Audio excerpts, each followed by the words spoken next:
Назик Кук арнасына қош келдіңіздер. Бүгін керемет дәмді молочная девочка, яғни сүтті қыз тортын әзірлейміз. Бірден жасалып, дәмді болып шығатын торт, сондықтан ұмытпай бейнені сақтап тіркеліп алуды ұмытпаңыздар. Ал онда бастайық. Бізге қайнатпалы сүт, яғни сгущенка керек болады. Үстіне жұмыртқаларды жарып, араластырамыз. Кейін еріп тұрған сары майды құямыз. Тағы да араластырғаннан кейін илеуіштен өткен ұнға ұн қопсытқыш, яғни разрыхлительді сеуіп араластырып, сұйық массаға қосып, түйіршектер болмайтындай ғып дұрыстап араластырып шығамыз. Міне осындай масса шықты. Енді сапасы жақсы жабыспайтындай пергамент қағаздарын алып, керекті диаметрін өлшеп, массаны қасықпен құйып жағып шығамыз. Мен 24 диаметрі өлшеп алдым.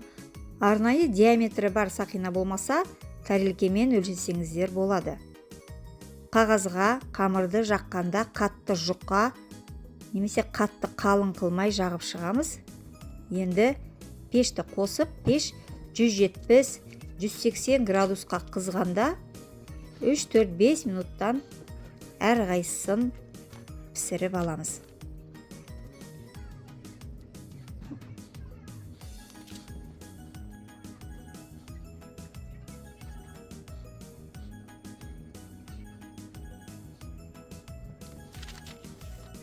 Дәмді торт.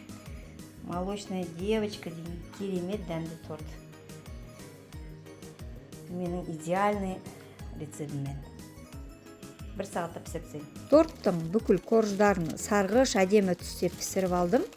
Корждары осындай сыңғыш емес, жұмсақ пергаменттен оңай шешілетін 8 дана болып шықты.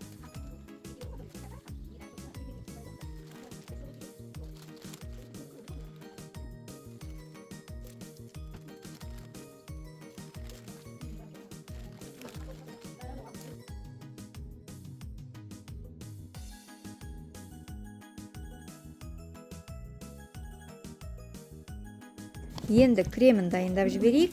Крем-чиз деп аталатын крем жасаймыз. Суық творожный сырға қантты немесе қант ұнтағын сеуіп, қатты жылдамдықта 40 секундтай араластырамыз. Одан кейін міндетті түрде тоңазытқыштан шыққан 33% сливкиді құйып, басында ақырын жылдамдықта 1 минуттай, кейін 2 минут қатты жылдамдықта өзінің формасын крем ұстағанша араластырамыз. Сливки тоңазытқышта минимум 5 сағаттай тұрған суық температурада болу керек. Енді тортты жинай бастайық. Мен осындай сақина кольцоға жинаймын. Өте ыңғайлы. Әр корждардың ортасына аямай 3-4 қасықтан крем жағылады. Қалауыңызша арасына құлпынай немесе ұнататын жеміс жидектен салса да болады.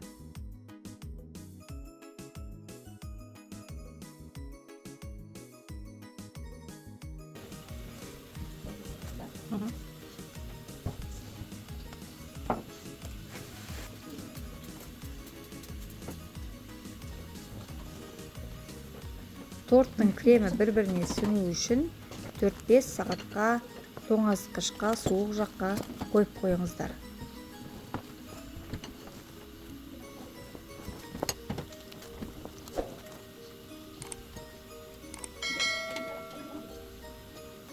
Бетін әсемдеуге келсек, мен құлпынай салуды жөн көрдім.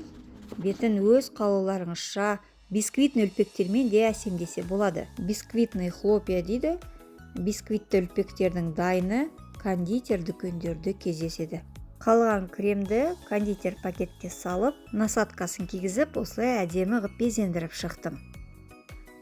Молочная девочка, яғни сүтті қыз торты дайын болды. Осы тортты осы рецептпен міндетті түрде жасап көріңіздер. Өте нәзік, дәмді торт болып шығады. Аяғына дейін назарлағандарыңыз үшін рахмет. Лайк басып, пікір жазып, тіркеліп кетуді ұмытпаңыздар.